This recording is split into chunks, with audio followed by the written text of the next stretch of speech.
Je veux tout abandonner.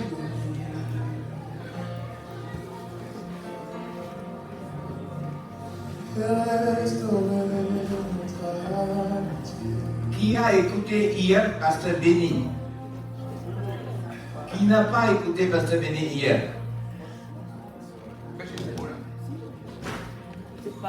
Alors, je vous présente Pasteur Béni rapidement. Pasteur Béni, il est pasteur principal nommé à l'église Centre de Réveil Impact Word à Angers. Et j'ai découvert cette église grâce à Edwige. Il est aussi dans cette église, elle est là. Et je vous conseille, je vous invite à participer au moins une des cultes à 15h dimanche dans l'après-midi. Vous allez être surpris. La puissance de Dieu manifeste dans cette église. Il y a des guérisons, restauration des vies. À vous de voir pour aller faire un tour. Maintenant, nous allons passer le micro au pasteur Mike. Pasteur Béni, pardon, sorry.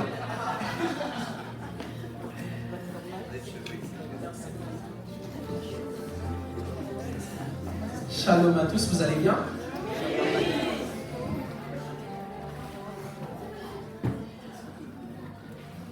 Est-ce qu'on peut m'acclamer pour le Seigneur?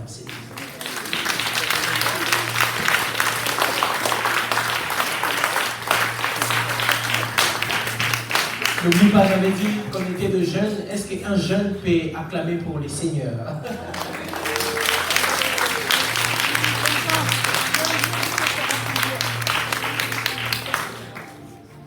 Amen, amen. Grande ma joie de nous avoir encore ce matin et nous parler de la part de Dieu. Alléluia. Nous allons prier juste 1-2 minutes. Je vais demander à Dieu de te parler. David a dit à Dieu, donne-moi la compréhension de ta parole et Jésus. Dis à Dieu, donne-moi la compréhension de ta parole. Centre de parler à Dieu. Seigneur, je te prie ce matin, donne-nous la compréhension de ta parole. Nous te prions que tu transmets ta parole, que tu nous communiques ta pensée ce matin. Nous sommes en train de prier, Seigneur, que tu rendes tout esprit captif à l'Esprit de Dieu, afin que la pensée de Dieu soit transmise avec fidélité, comme cela a été reçu. Je suis en train de prier qu'au travers de ce message, que nos vies de famille soient totalement restaurées. Je suis en train de prier qu'au travers de ce message, que tu fasses du bien à une personne. Au nom précieux et glorieux de Jésus, nous avons ainsi prié. Amen. Maintenant, est-ce que tu peux acclamer les seigneurs?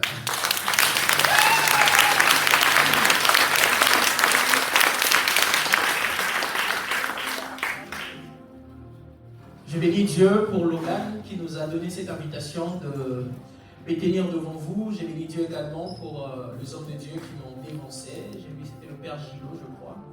C'est ça? Gilles Ferrand. Excusez-moi. Père Gilles Ferrand. Nous avons été bénis par votre intervention. Il y avait Pasteur Florence. Ah, il est là-bas. Pasteur Florence que j'ai rencontré avec son mari, Messieurs Maréchal, si je ne l'oublie pas. Est-ce qu'on peut acclamer Dieu pour eux également?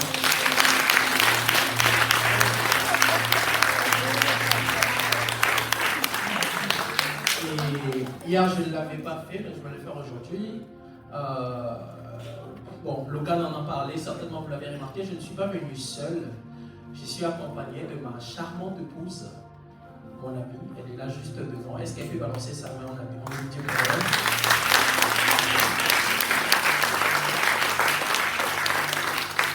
Elle s'appelle Blessing. Elle s'appelle comme moi, mais en anglais. Et c'est une grâce pour moi, c'est une bénédiction pour moi. Elle m'accompagne, elle me supporte.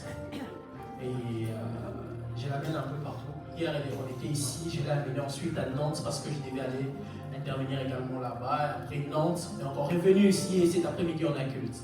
Donc, elle fait un excellent travail à mes côtés. Mais je ne suis pas non plus venu qu'avec elle. J'ai ramené tous ceux qui sont de mon église, ils sont dans la salle. Je vais leur demander de balancer le main. Il y a Jonathan, il y a Maman Edwige, il y a Jessie, voilà, il y a Jeannette. Ah. Alléluia. Alors, rapidement, nous allons commencer, comme je vous ai dit hier, aujourd'hui, nous allons parler de la restauration des familles. Alors, je ne prendrai pas beaucoup de temps parce que, voilà, nous sommes dimanche et nous allons prier juste après. Alléluia. Amen. Je vais faire un effort de faire un grand max, c'est-à-dire prédication et prière que pendant 1 heure. Alors, offrez-moi vos 60 minutes et vous ne le regretterez pas. Alléluia. Comme j'ai compris que la majorité était là hier, bon, aujourd'hui, nous allons commencer par un interro surprise. Nous allons commencer par un interro surprise qui va nous permettre de poser notre enseignement de cet après-midi. Non, on va commencer par lire la Bible et puis nous allons faire l'interro. Donnez-moi Genèse 27, 2 à 9, ensuite Genèse 27, 41, 42 et pour finir Genèse 33, 4. Nous parlons de la restauration de famille, c'est ce matin. Est-ce que mon ami Frédéric est toujours à la même vitesse avec moi? Ah. C'est pas... Ah là là, Frédéric, excellent. Genèse 27, 2, la Bible déclare, Isaac dit, voici donc je suis vieux, je ne connais pas le jour de ma mort. On va aller jusqu'à 9. Maintenant donc je te prie, prends tes armes, ton carquois et ton arc, va dans le champ et chasse-moi du gibier. Fais-moi un mets comme j'aime et apporte-le-moi à manger afin que mon âme te bénisse avant que tu meures. Rebecca écouta ce que Isaac disait à Ésaü son fils, et Ésaü s'en alla dans le champ pour chasser du gibier et pour le rapporter. Puis Rebecca dit à Jacob son fils, voici j'ai entendu ton père qui parlait ainsi à Ésaü ton frère. Apporte-moi du gibier et fais-moi un mets que je mangerai et je te bénirai devant l'Éternel avant ma... 8e. Maintenant mon fils, écoute ma voix à l'égard de ce que je te commande. Va me prendre au troupeau quoi? Le père avait demandé quoi? Du gibier, un gibier. Mais elle va demander quoi? 2 bons chevrons. J'en ferai pour ton père un mets comme il aime. Nous pouvons aller au 41e et 42e verset.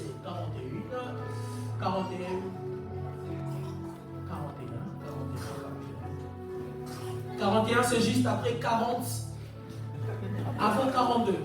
Voilà. Ésaü conçut de la haine contre Jacob à cause de la bénédiction dont son père l'avait béni. Et Ésaü disait en son cœur, le jour du deuil de mon père, il va approcher et je tuerai Jacob qui?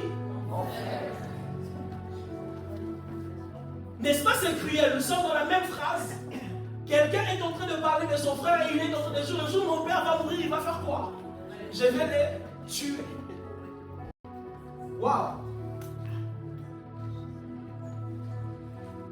Prenons avec moi Genèse 33, 1 à 4.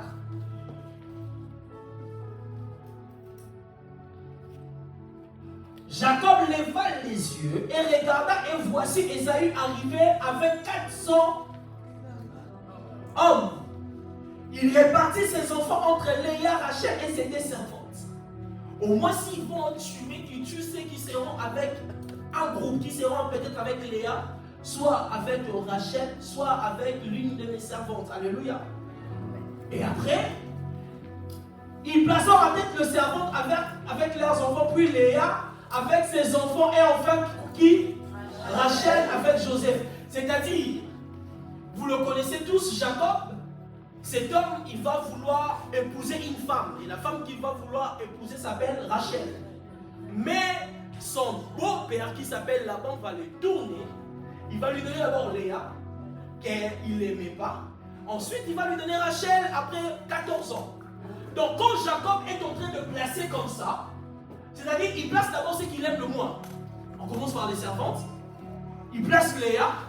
Et ensuite, il met Rachel. C'est-à-dire, si on tue ce que j'aime le moins, au moins on peut me laisser ce que j'aime le plus. Parce que Jacob a peur. Lui-même passa devant eux et il se prosterna en terre 7 fois jusqu'à ce qu'il fût près de son frère.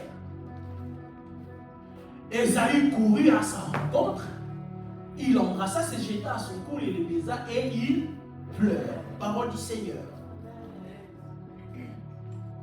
Nous parlons aujourd'hui, j'avais dit de quoi? De la restauration de famille. La restauration de famille.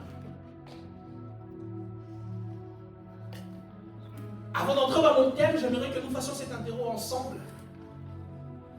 J'aurais besoin de 3 bonnes réponses.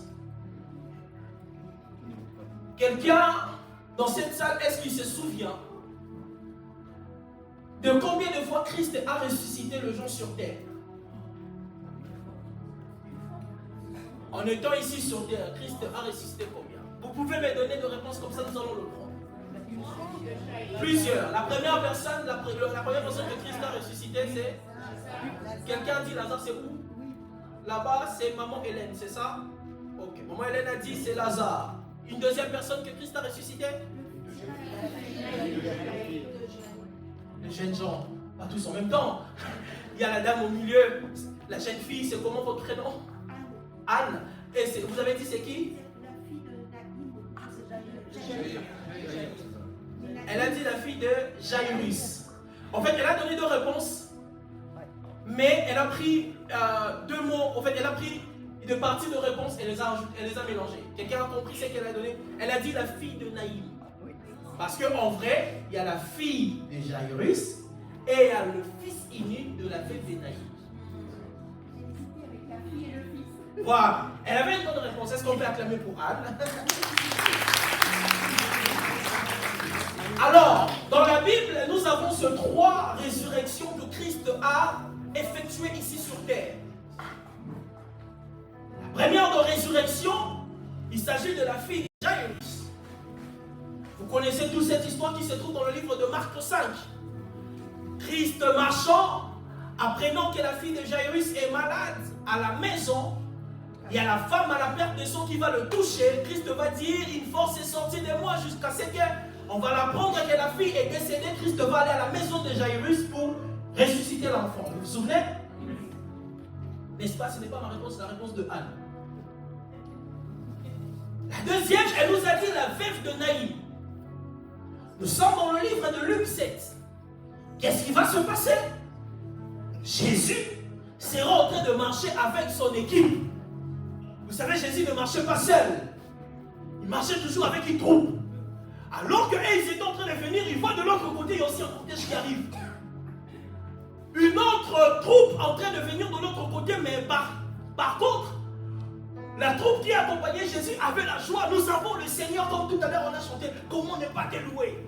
Mais en parallèle, Christ voit un autre groupe venir avec un enfant qui est décédé. Et la Bible dira que Christ en route, après avoir eu compassion de cette histoire, qu'est-ce qu'il va faire? Il va arrêter le cortège, il va ressusciter l'enfant. Vous vous souvenez? Troisième résurrection dont notre bien-aimé Hélène nous a donné tout à l'heure. Il s'agit de Lazare. Lazare, par contre, lui, il était au sépulcre après 4 jours. Il y a ces sœurs qui vont entendre le Seigneur jusqu'à ce que le Seigneur va tarder. Ils vont dire, si tu étais là, ton frère n'a de pas mourir. Nous connaissons tous cette histoire parce que c'est tout dans le livre de Jean 11. On connaît même tous Jean 11, 36 qui dit, et Jésus pleura. Écoutez-moi. Ce matin, nous parlons de la restauration de famille. Vous allez me dire, pasteur béni, dans cette histoire, nous ne voyons pas une histoire de famille. Mais si nous regardons cette histoire, nous constatons deux choses. La première chose que nous constatons, Jésus ressuscite particulièrement et uniquement qu'est de jeûne. Vous n'avez jamais posé cette question? Lazare, c'était un contemporain de Jésus. Il avait le même âge que Jésus parce qu'il était le petit frère de Marthe et de Marie. S'il était vieux, il devait avoir pas plus de 30 ans. N'est-ce pas, c'est un jeune? La fille de Jairus, c'était un enfant. Elle est également jeune. Et le fils de la veuve de Naïm est également jeune. Par là, on peut comprendre que selon la pensée de Dieu, les jeunes ne doivent pas mourir. Alléluia. Et la raison pour laquelle hier, quand je vous disais que vous êtes des jeunes gens, la mort n'est pas à vous au nom de Jésus. Vous n'êtes pas appelés à mourir parce que vous êtes de jeunes. Amen. Tu ne m'as pas dit. Amen. Tu ne crois pas à ce que je dis. Je disais, tu es jeune, tu ne peux pas mourir. Parce que ce n'est pas de la volonté de Dieu que tu puisses mourir jeune. Amen. Alléluia. Alléluia. La mort de jeune, ce n'est pas normal. Alléluia. Amen. Alléluia. Amen. La mort des jeunes n'est pas Normal. Regarde déjà ton voisin, dis-lui, voisin. La mort d'un jeune n'est pas normale. J'ai entendu quelqu'un dire, je suis jeune, du coup je ne peux pas mourir. Ça c'est très bien. Amen, amen. Amen, amen. La deuxième chose que nous constatons de cette histoire, c'est concernant le lieu. C'est dans 3 endroits différents. La première histoire, fille de Jairus, c'est à la maison. La deuxième histoire, fille de Naïm, c'est en route. La troisième histoire, Lazare, c'est dans le sépulcre. Qu'est-ce qu'on peut comprendre? Où que ce soit, Dieu peut ressusciter. J'ai raté la main de quelqu'un. Je disais, quelle que soit la phase de la destruction, Dieu peut ressusciter. Si Dieu n'a pas ressuscité à la maison, il peut ressusciter au milieu de la route. Alors s'il n'a pas ressuscité au milieu de la route, il peut même ressusciter Lazare dans le sépulcre. Je déclare sur la vie d'une personne, quels que soient les décrets de ton problème, Dieu va le restaurer au nom de Jésus.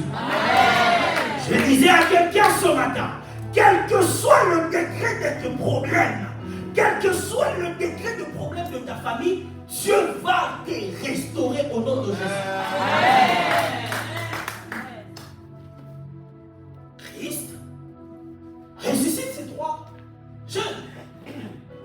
Jeannette, nous parlons de la restauration de famille ce matin. Pourquoi nous devons en parler? Parce que la famille est la cellule de base que Dieu utilise pour conquérir de nations. La famille est la cellule de base que Dieu utilise pour transformer les vies. La famille est la cellule de base que Dieu utilise ici sur terre. La première fois qu'on nous a présenté Dieu, on ne nous a pas présenté Dieu comme un roi. La première fois qu'on nous a présenté Dieu, on ne nous a pas présenté Dieu comme un chef. La première fois qu'on nous a présenté Dieu, on nous l'a présenté comme le créateur d'une famille. Parce que Dieu va créer Adam et Ève, et les deux vont fonder quoi?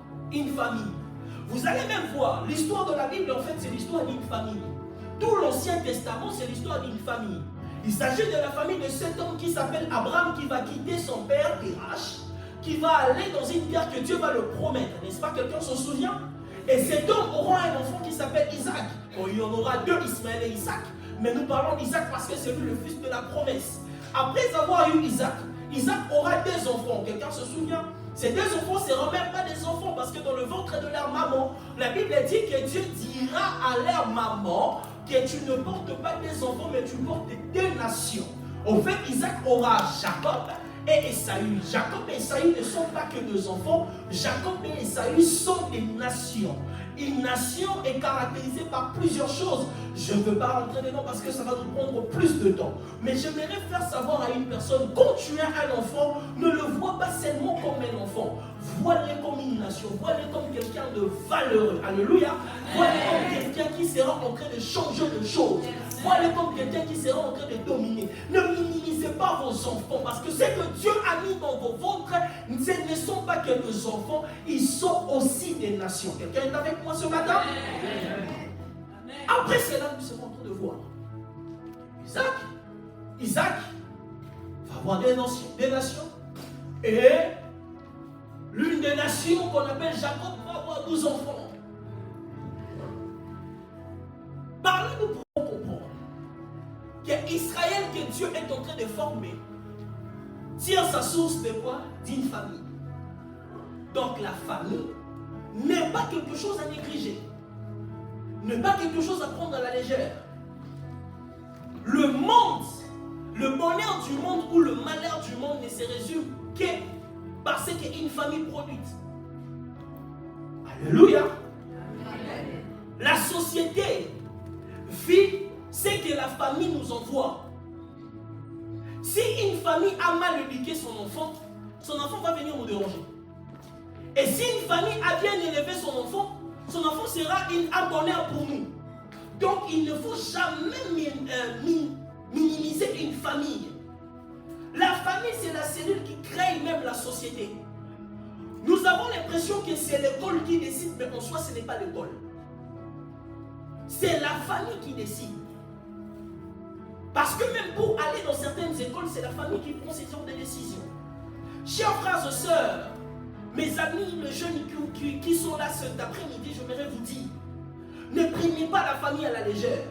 Lorsque Dieu vous donne une famille, vous avez des enfants, vous avez un mari, sachez-le que Dieu est en train de vous mettre dans une structure qui sera en train d'influencer la société. Le problème de la famille peut nous mettre dans le mal que vous ne pouvez pas imaginer. Mon but n'est pas parler de la politique, mais ceux qui connaissent un peu l'histoire, dans les années 30 va s'élever un homme qui s'appelle Adolf Hitler. C'est vrai, ce n'est pas un bon souvenir pour nous. Mais cet homme est le fruit d'une famille détruite.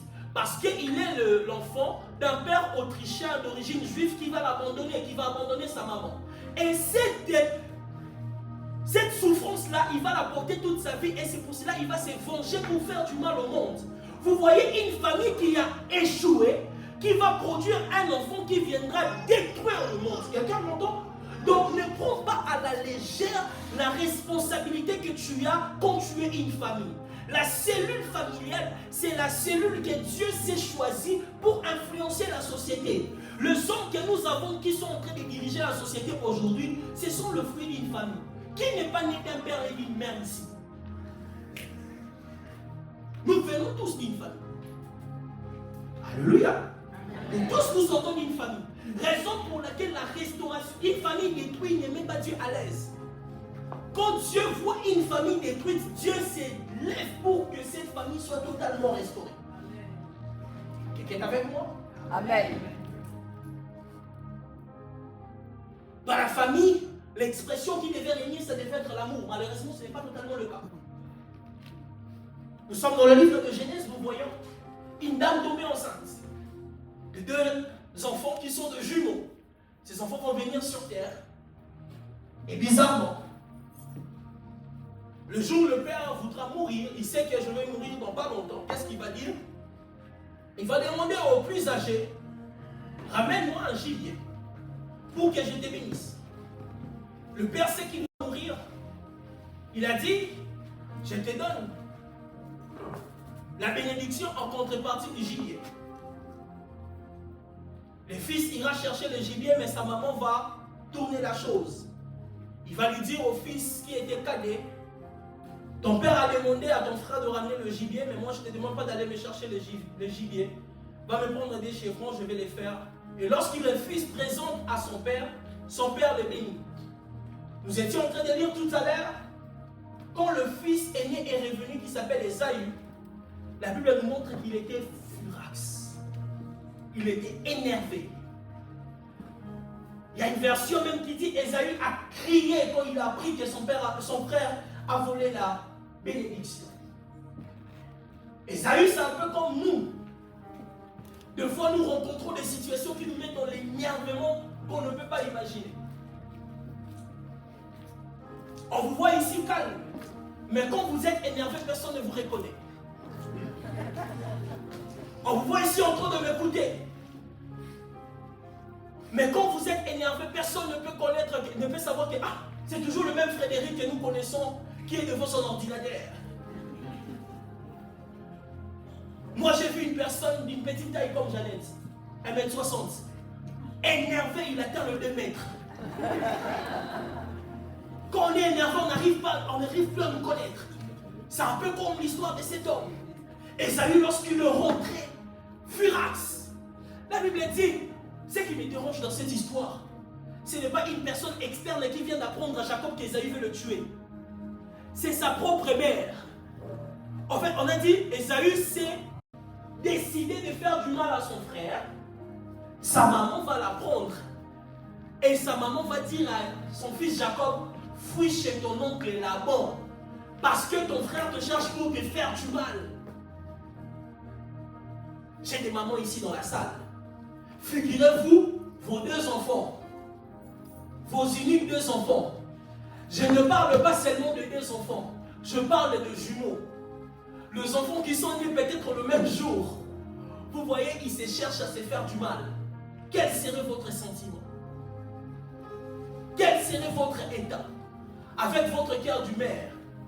Même quand vous ne voulez plus que nous buvons du sucré, de jus. Mais vous êtes le premier qui achète le coca. Parce que vous avez ce cœur-là, vous supportez les enfants. Vous avez ce cœur-là aimant. Vous avez ce cœur-là, le cœur d'une maman, le cœur d'une mère. Vous aimez bien protéger vos enfants.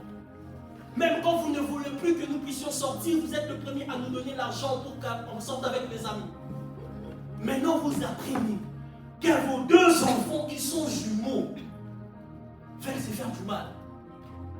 Là, nous avons devant nous une famille détruite. Une famille disloquée. Une famille que le diable a frappée. Qu'est-ce qui va déranger cette famille? C'est le mensonge.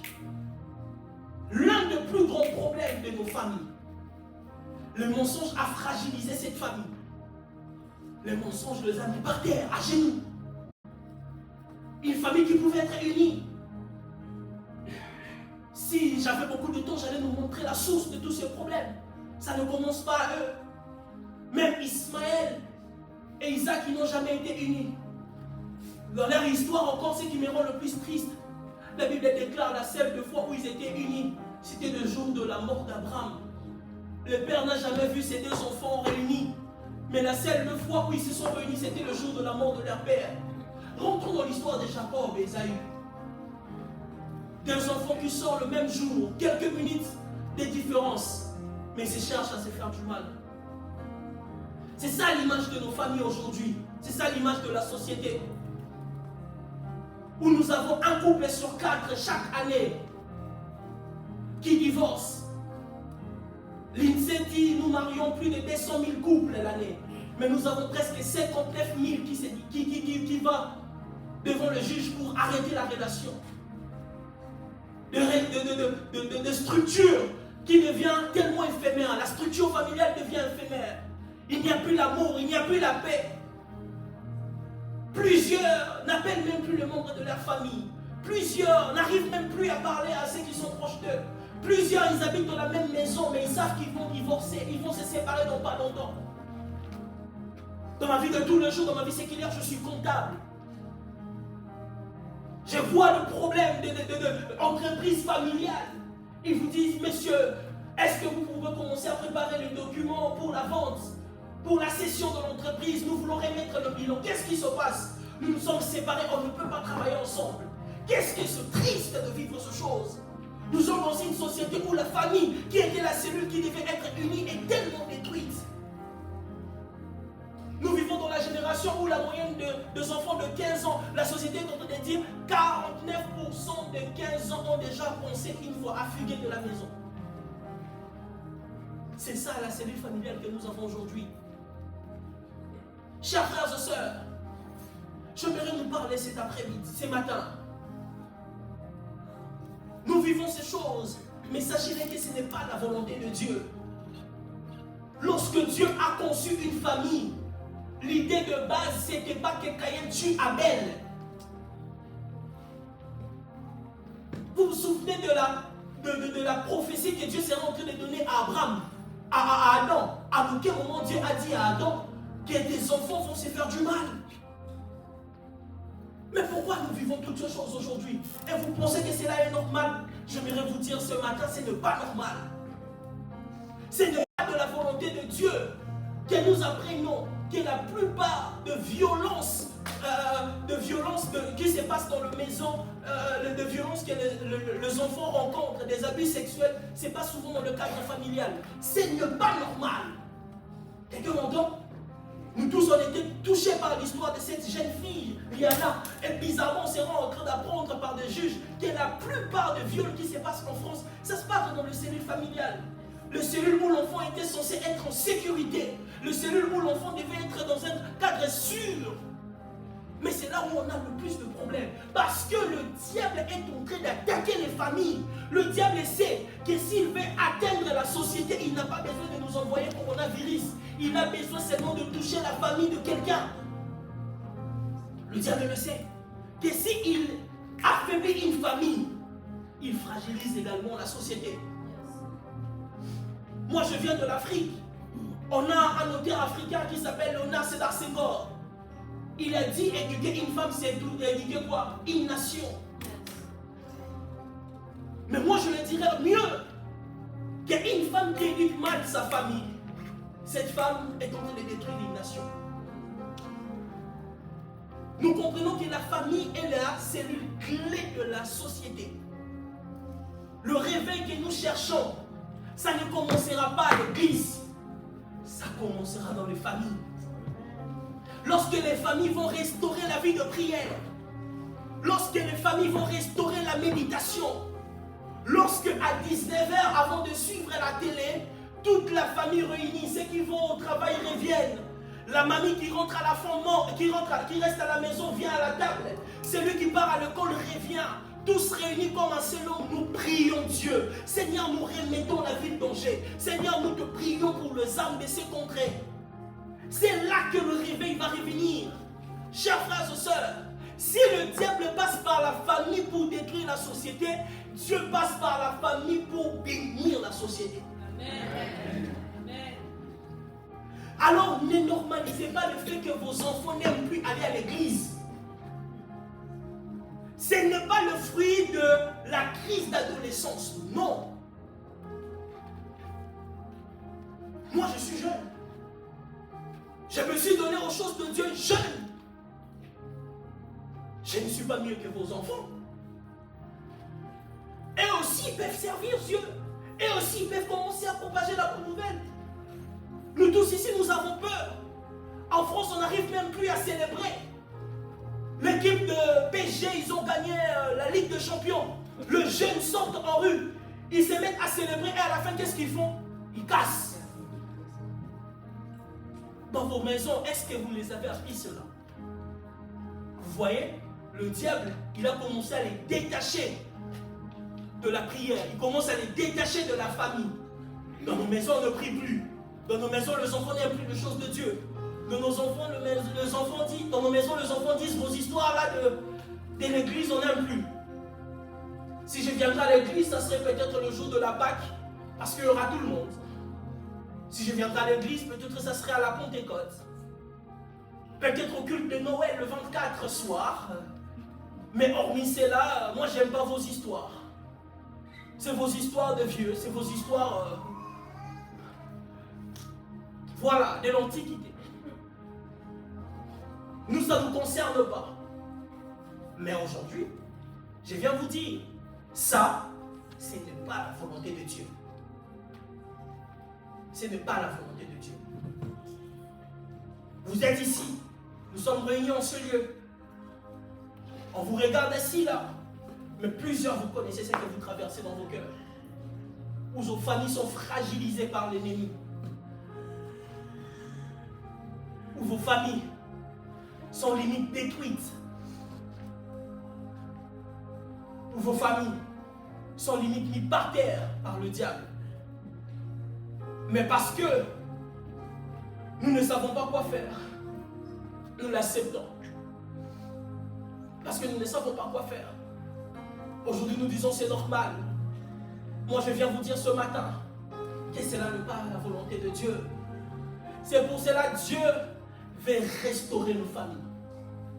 La volonté de Dieu, c'est la restauration de famille. Oui, tu peux me donner.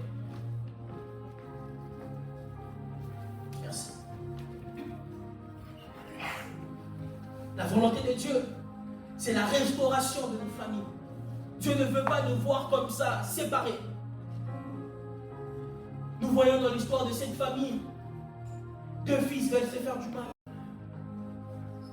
Deux fils, alors qu'ils étaient censés être ensemble. Mais c'est eux qui veulent se tuer l'un l'autre. Oui, vous allez me dire, Jacob n'a jamais tué Ésaü, mais il a volé sa bénédiction. C'est un peu le tuer sans le tuer. Le mensonge s'est installé. La tromperie, le mauvaise pratique, les histoires des amants. Nous normalisons toutes ces choses. Nous normalisons toutes ces choses. Chers frères et sœurs, ces histoires dont je vous dis, ça détruit la société. Ça détruit la société. Si Dieu n'intervient pas, les choses iront de pire en pire. Parce que nous laissons nos familles au diable. Le temps est arrivé que nous participons à la restauration de nos familles. Alors, pasteur, tu nous as parlé presque pendant 30 minutes de ce que nous faisons. Comment nous devons participer? Comment nous pouvons participer à la restauration de notre famille? N'est-ce pas que vous vous êtes posé cette question? Je vous réponds. 3 manières, 3 choses à faire pour participer à la restauration de famille. Il faut avoir 3 cœurs particuliers. Le premier des cœurs à voir, c'est le cœur de Rebecca. Rebecca, c'est la maman de ses 2 fils.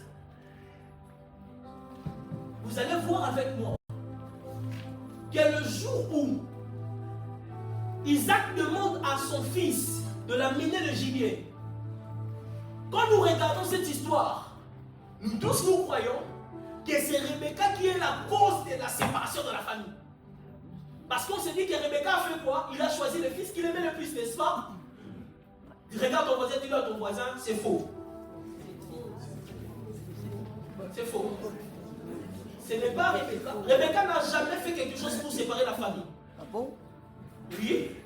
Rebecca fera quelque chose qui sera en train de faire en sorte que la bénédiction soit sur les 2 enfants. Vous vous êtes jamais posé la question, Ésaü qui n'a jamais reçu la bénédiction, comment dans le chapitre 33 on lui voit comme un homme riche? Ésaü, le jour qu'on a béni son frère, n'est-ce pas, il était absent?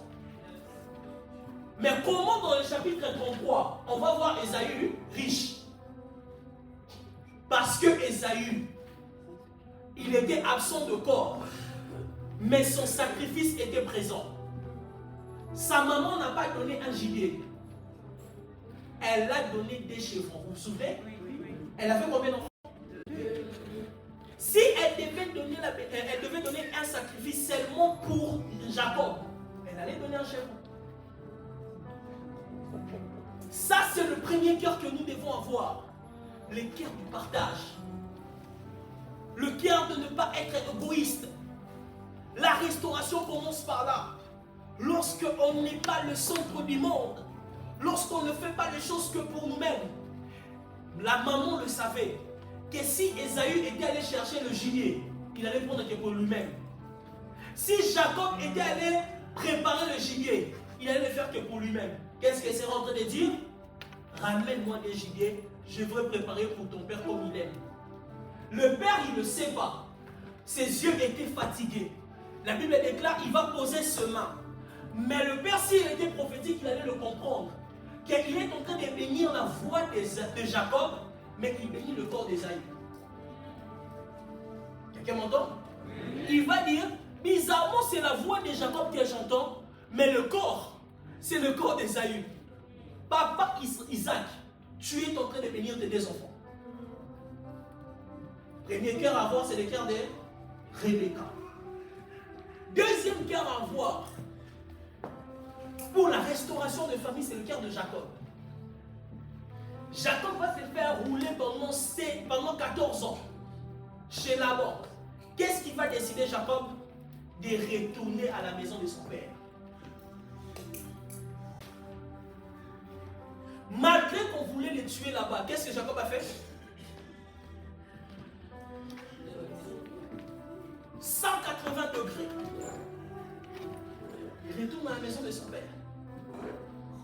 Quoi qu'il arrive, Jacob sait que si j'ai vu le pire, c'est parce que je suis en dehors du cadre familial.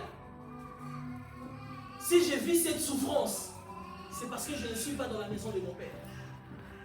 Le cœur de Jacob, c'est ce cœur-là que tu dois reconnaître que tu as mal fait, rendre. Nos familles sont détruites à cause de l'arrogance que nous avons dans nos cœurs. À cause de l'orgueil. Tu as fait du mal à l'autre, mais tu ne sais pas demander pardon. Tu es en train de dire ce n'est pas grave. Pour un si petit problème, est-ce qu'il doit me parler autant? Jacob, tu as volé la bénédiction d'autrui, rentre et va demander pardon. Tu ne vois pas comment tu es en train de perdre ta vie. Tu as gaspillé 14 ans. On t'a roulé.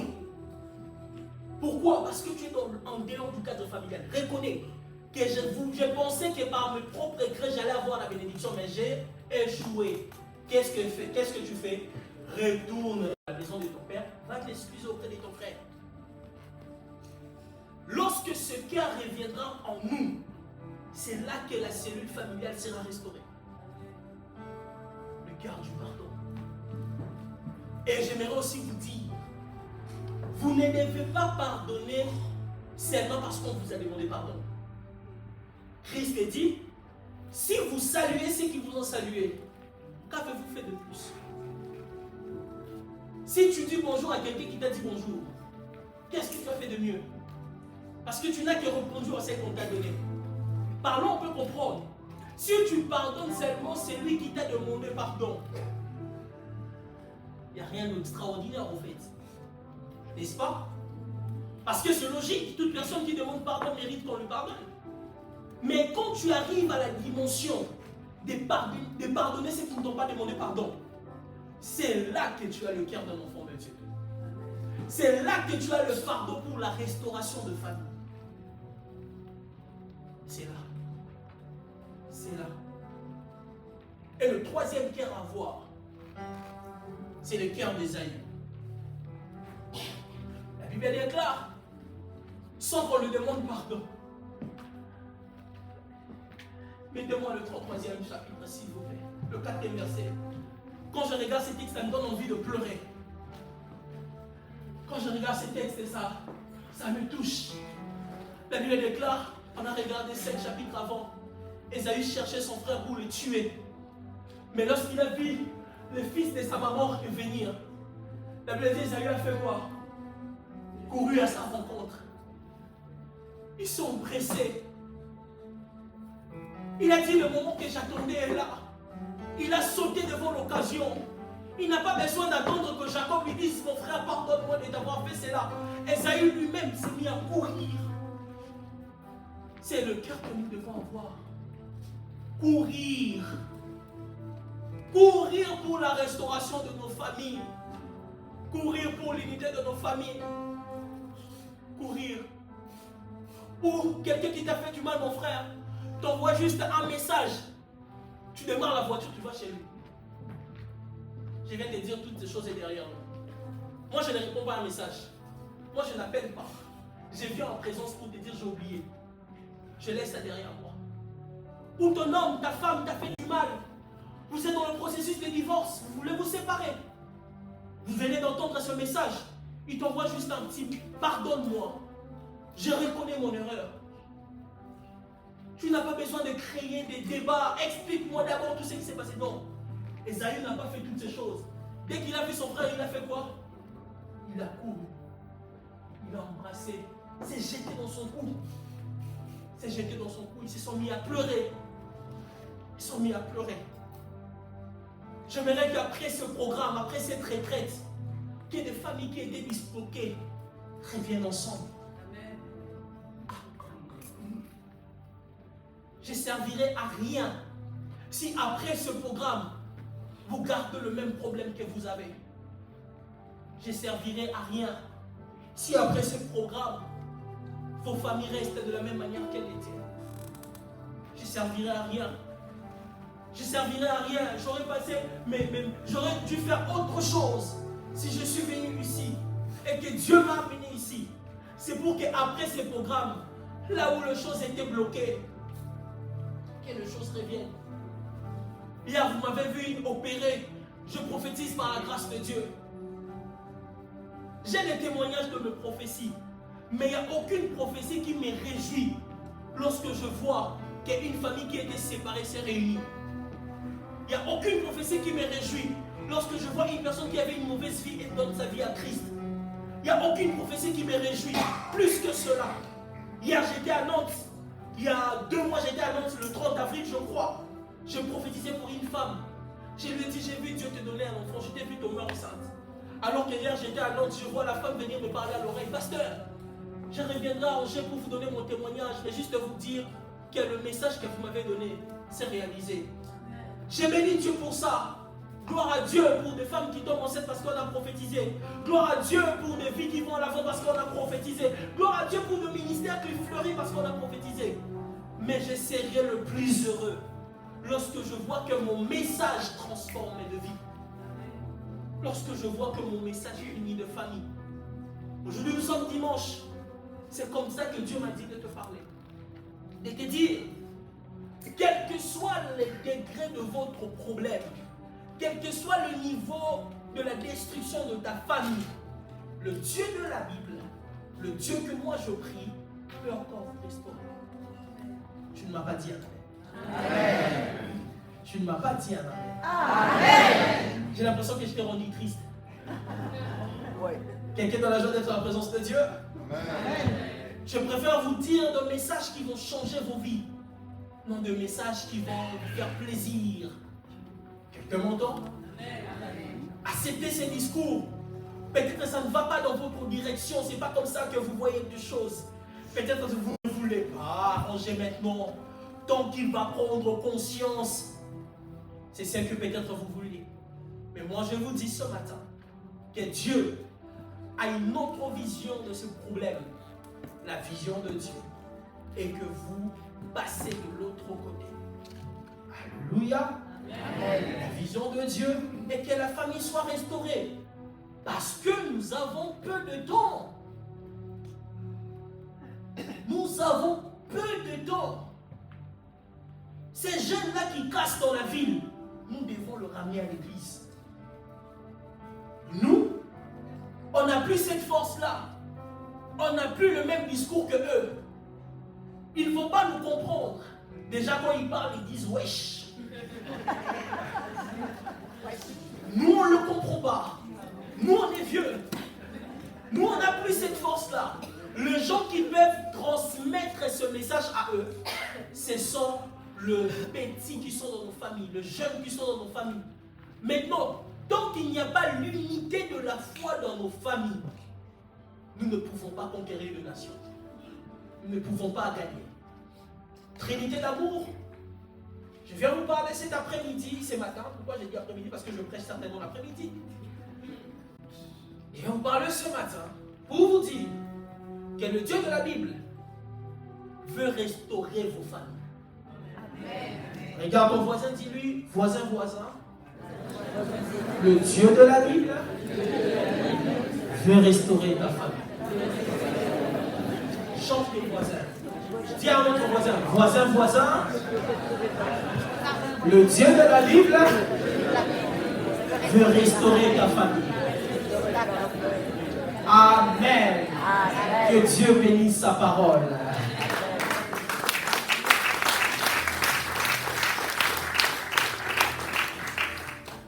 Nous allons prier. Je vais me demander de nous lever.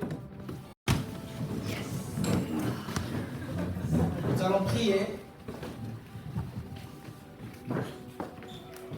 Ce matin, Dieu m'a convaincu qu'il doit restaurer les familles. Alléluia. Ce matin, Dieu m'a convaincu qu'il sera en train de faire du bien à plusieurs familles. Qu'il va remettre l'amour dans les familles où il y en avait plus. C'est ce que Dieu m'a dit ce matin. J'aimerais que tu pries, que tu sois en train de dire à Dieu, Seigneur, restaure ma famille. Tu sois en train de dire à Dieu, Seigneur, restaure ma famille. Précieux Jésus, toi le Dieu de famille, nous te prions. Restaure nos familles cet après-midi, nous te prions. Restaure nos familles.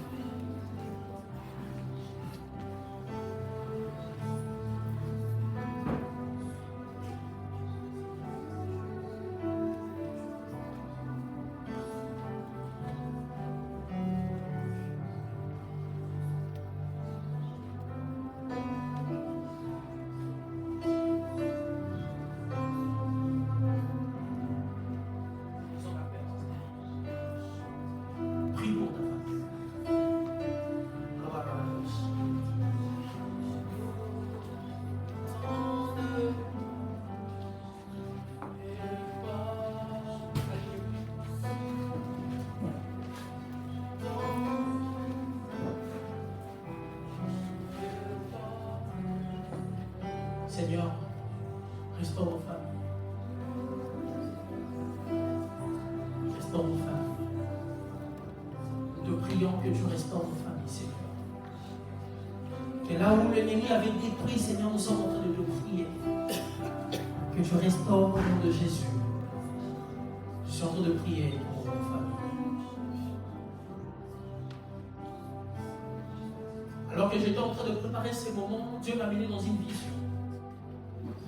La vision dans laquelle je me trouvais, j'étais en train de voir beaucoup de... Vous voyez le dessin de l'ADN? Je le voyais comme si c'était coupé en deux. C'était comme si on avait enlevé de personnes de l'ADN. Et Dieu était en train de me faire comprendre que c'était le problème que plusieurs familles étaient en train de rencontrer en ce lieu. Où ils ont beaucoup de personnes qui sont détachées de la famille, qui sont allées ailleurs. Mais le Dieu que nous sommes venus en ce lieu m'a dit, béni, dis à mon peuple que je vais ramener ce qui était déchiré. Je vais ramener ce qui était détruit. Parmi les personnes que j'étais en train de voir que Dieu va restaurer sa famille, j'étais en train de voir une dame habillée en orange. Madame, je voyais vous. J'étais en train de vous voir. J'étais en train de voir Dieu restaurer votre famille. C'est comme si vous avez une famille où les gens se sont séparés. Ça vous dit quelque chose? Vous avez une famille, les gens sont séparés? Ok. Alors Dieu me dit de vous dire, madame, qu'il sera en train de restaurer. Il va ramener de pièces. En fait, vous voyez là le signe de l'ADN.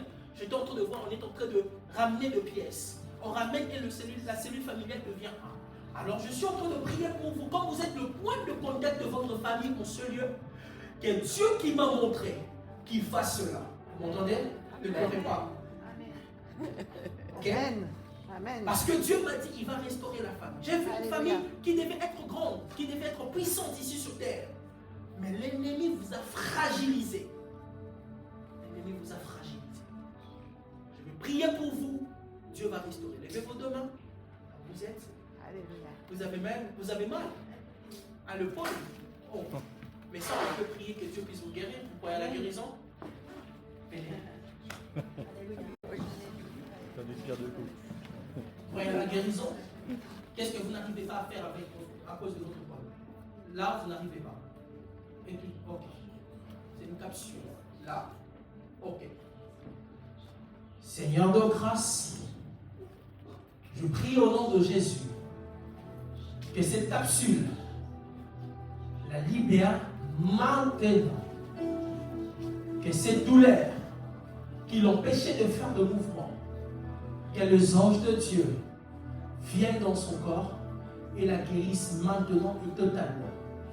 Ta parole déclare Que c'est toi qui pardonnes toute iniquité et qui guéris toute la maladie. Seigneur, je fais appel à toi.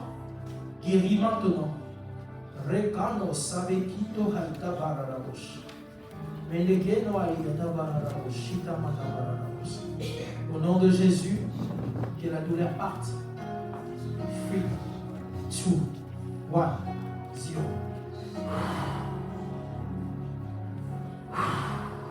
Il y a des anges de Dieu qui sont en train d'opérer. Et là, ils ont levé la douleur. Essayez de lever votre main. Vous arrivez à faire ça avant? Vous avez encore mal? Alors totalement, ça disparaît. 3, 2, 1, reste-toi. Essayez de faire ce que vous n'arrivez pas à faire. Vous avez mal? Vous ne pouvez pas le mettre tout à l'heure, vous n'arrivez pas à le lever. Essayez de lever. Là, vous avez... Ça fait mal?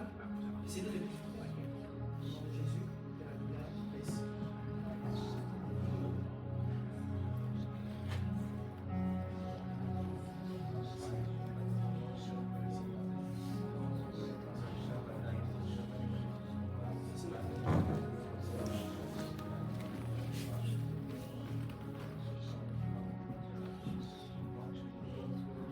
Elle va se réveiller.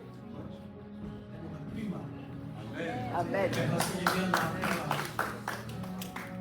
Parce que le Dieu qui restaure la santé, ça fait encore mal. Au nom de Jésus, que Dieu guérisse totalement. Au nom de Jésus, que la douleur parte. Fermez vos yeux. Au nom de Jésus, que la douleur parte. Que la douleur parte. Que la douleur parte.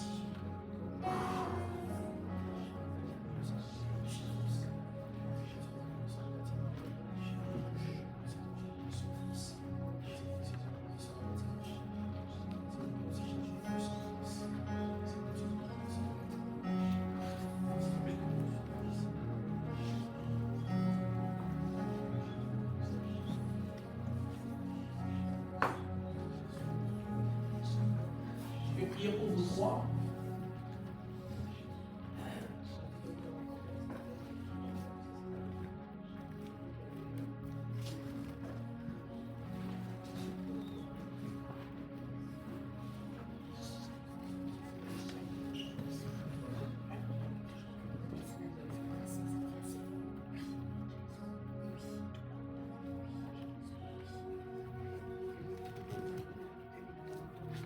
Au nom de Jésus, Seigneur, contre la peur, que cet esprit qui a fait peur de Dieu, je la chasse au nom de Jésus.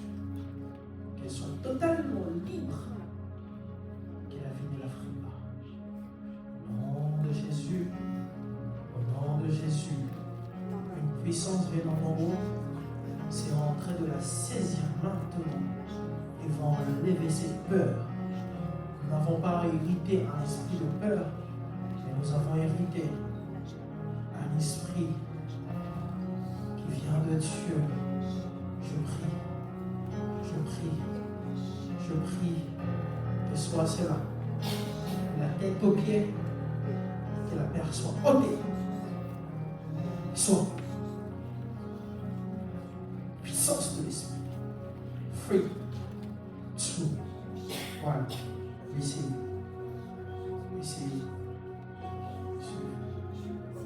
Père de Dieu. La paix de Dieu. La paix de Dieu.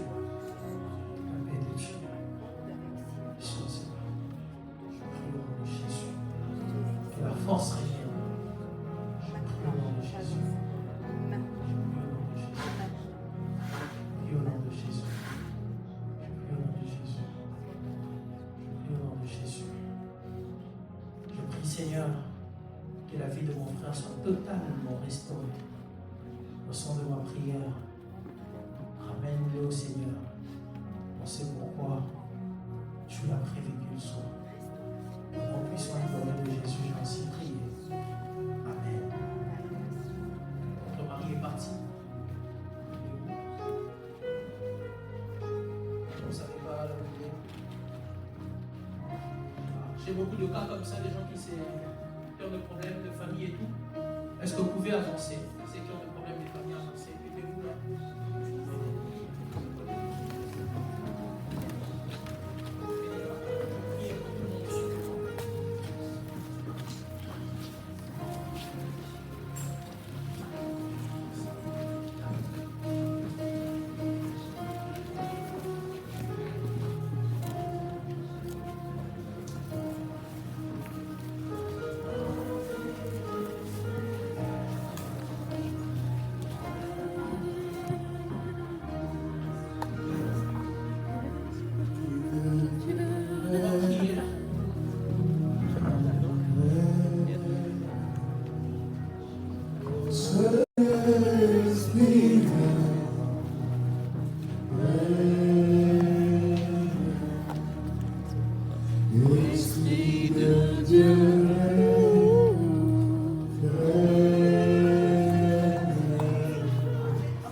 Seigneur inspiré,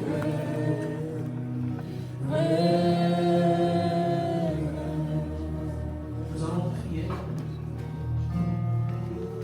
C'est vous que votre mari est parti, ok? Pardon?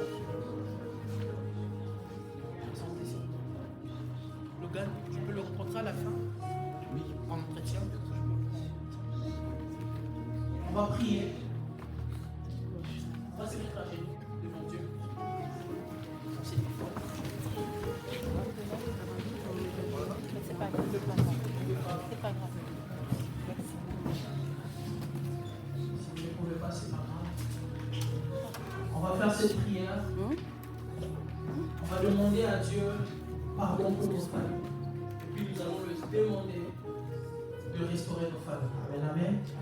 Amen, amen. Je vais prier pour vous. Seigneur, je prie pour toutes ces familles réunies en ce lieu. Je te demande, oh Dieu, de pardonner leurs familles.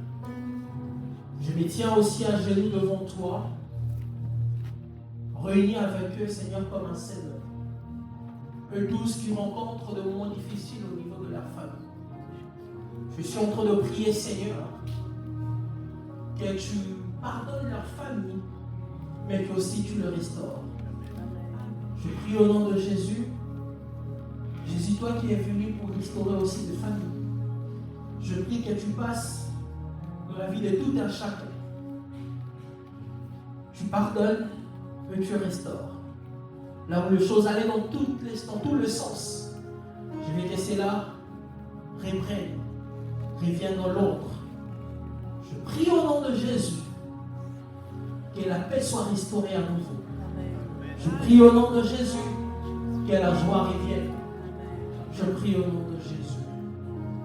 Je prie au nom de Jésus. Je prie au nom de Jésus. Tu es glorieux. Roi souverain. L'univers est rempli de ta gloire. Yeshua, embrasse ton Église. Oui, entends nos cœurs qui soupirent après toi. Tu es glorieux, Roi souverain. Tout l'univers est rempli de ta gloire. Yeshua, embrase ton Église. Oui, entends nos cœurs qui soupirent après toi. Oh, viens, oui, viens. Oh, précieux Jésus, viens, Jésus. Oh, viens, oui, viens. Oh, précieux Jésus. Précieux Jésus, Jésus. Oh, viens, oui, viens. Jésus. Oh, Monsieur Jésus, que l'unité soit oh oui, tu es glorieux, Je prie. Roi souverain, tout l'univers est rempli de ta gloire.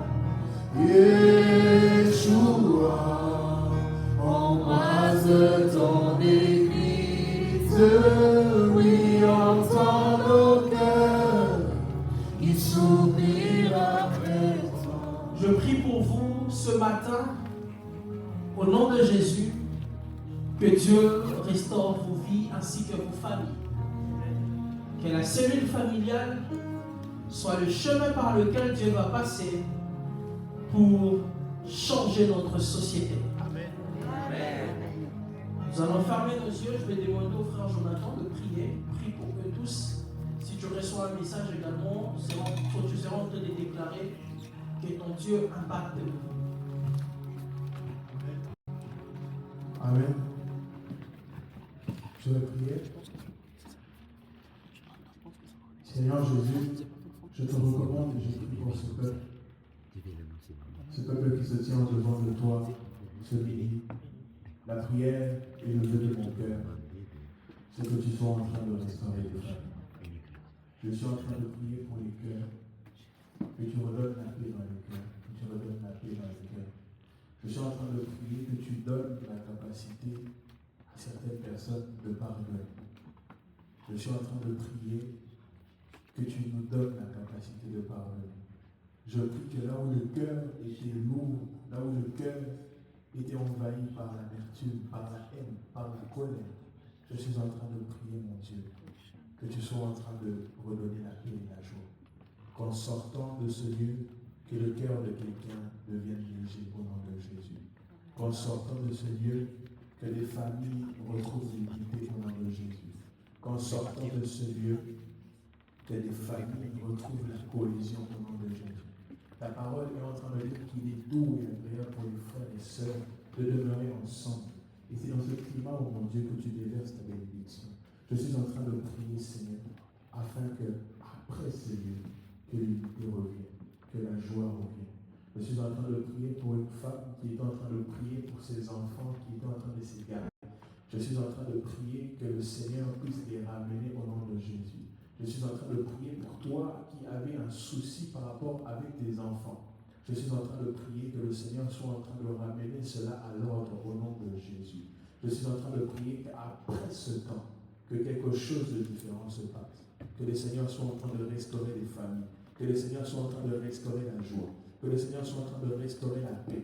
Dans le nom puissant de Jésus. Je suis en train de prier pour un couple qui était au bord du divorce. Que le Seigneur soit en train de ranimer l'amour au nom puissant de Jésus. Que là où le diable était entré pour être en train de détruire, je suis en train de prier que le Seigneur soit en train de ranimer. Je prie que même si c'était arrivé juste au moment où c'était impossible aux yeux des hommes que les choses reprennent le cours, je suis en train de prier que le Seigneur puisse ressusciter les choses.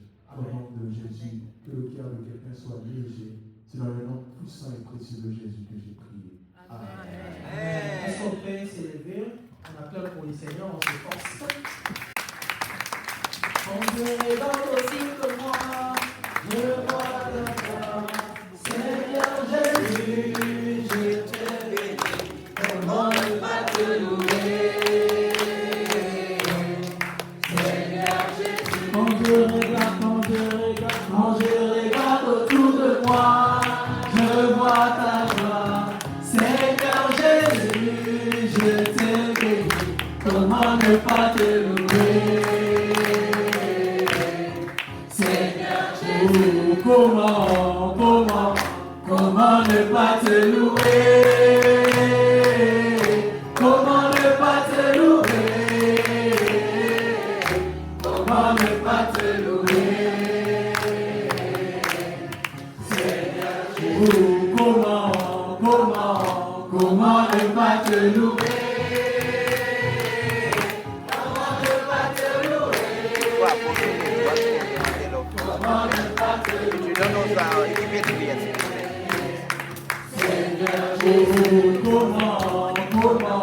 Comment ne pas t'acclamer?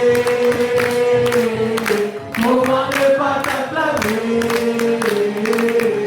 Comment ne pas t'acclamer? Seigneur, est-ce qu'on peut acclamer pour le Seigneur Jésus? Voilà, mon temps est fini. Alors, comme vous l'avez tous compris, je suis pasteur dans la région, dans une église qui s'appelle Centre de Réveil Impact World Angers. Nous nous réunissons là-bas, c'est vers Afrié, Terra Moutaïka, c'est précis. Donc c'est tous les dimanches à partir de 15h. Amen, amen. Quand vous avez le temps, vous pouvez passer là-bas, nous prêchons, nous prions pour la restauration des familles et l'équipement de ça. Que Dieu vous bénisse, je dirais comme Christ, rentrez, vous êtes sauvés. Amen.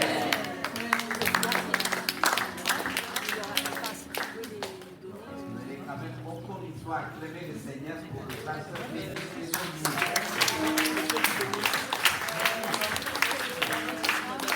Vous pouvez bien étendre les bras vers le pasteur Félix et son épouse pour une installation de prière. Pasteur Félix, vous m'accordez une minute. Vous pouvez mettre ensemble.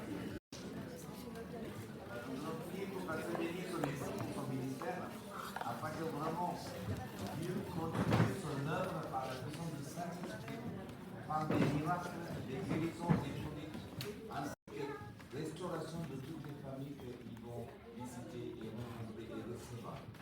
Que le Seigneur donne toutes les grâces nécessaires, toutes les bénédictions nécessaires, l'onction ainsi que tous les charismes, et qu'ils puissent vraiment briller de cette lumière que tu leur as donnée partout en France, non pas seulement en Angers, ainsi que dans les pays étrangers, au nom de Jésus. Amen.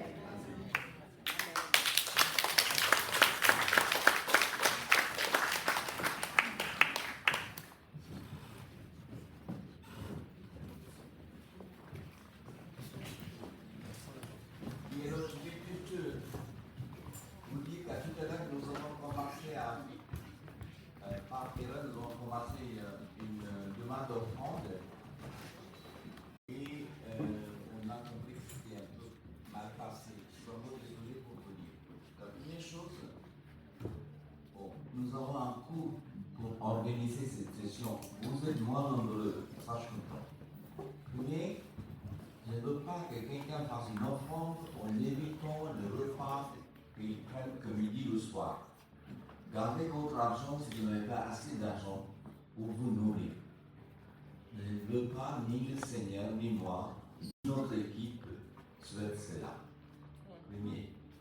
Second, nous avons besoin de votre aide, votre soutien. Si Dieu vous donne, si vous donnez, Dieu vous donnera. Vous le savez, Jésus lui-même dira, donnez, on vous donnera. Maintenant, le pasteur Alexandre Ramassouli de Côte d'Ivoire, il est venu prêcher il n'y a pas longtemps chez Ibn Castanou, église qui s'appelle Cité Royale, Impact Centre Chrétien. Il disait que entre Dieu et nous, si nous ne répondons pas à Dieu par rapport à ce qu'il nous donne, on est des voleurs. Et il disait, moi-même, je suis voleur. Mais là, je déclare moi-même, c'est pareil, par rapport à ça, compter l'argent, par rapport à tout ce que j'ai reçu, et ce que je rends à Dieu n'est pas équitable. Alors, c'est un peu comme vous faites une course dans une entreprise, vous achetez trop de choses, 100 millions, et vous envoyez un chèque de 10 millions.